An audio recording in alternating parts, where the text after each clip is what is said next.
Welcome. My name is Thomas Allen Moon, and I'm the author of Payback: Why the Top 1% Must Invest in the Rest and How It Can Renew America. I wrote Payback to deal explicitly with an ongoing trend that politicians of all stripes have refused to admit exists.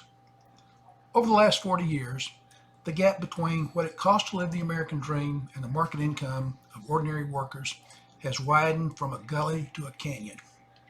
This canyon now threatens the future of the middle class, and if nothing is done, Americans with ordinary skills will fall out of the middle class.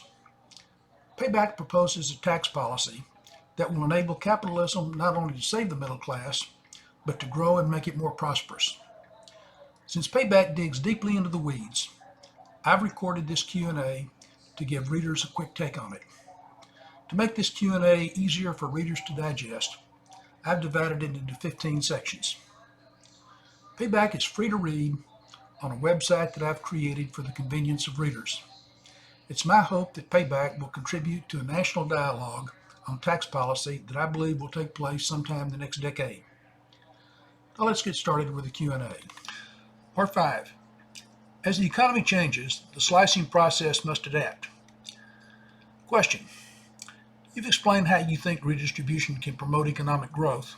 Do you think it can be overdone? Sure. There's a risk, and I'll suggest some key trends to help measure the risk of an imbalance developing in either direction. Increases in the following trends indicate an imbalance in favor of excessive investment, and decreases indicate an imbalance in favor of excessive consumption. The top 1% share of income and/or wealth is rising, and the bottom 90% is falling. Second point, the share of national income derived from the ownership of assets is growing, while the share of national income derived from wages and salaries is falling. Third, per capita surplus capital is growing faster than per capita investment capital.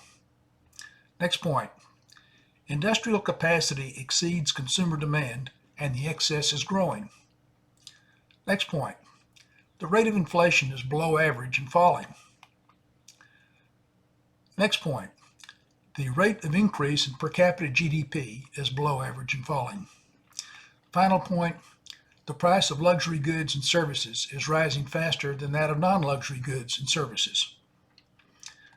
When these trends indicate that there's either excessive surplus capital or excessive consumption, income and wealth should be redistributed to redress the imbalance. All right, question. You said that tax policy should be used to redistribute income to correct an imbalance. Why tax policy? I believe it's the simplest and most direct and least disruptive way to redistribute income and wealth. Anytime excessive surplus capital exists, taxes can be made more progressive, and whenever excessive consumption occurs, taxes should be made less progressive. That concludes Part 5.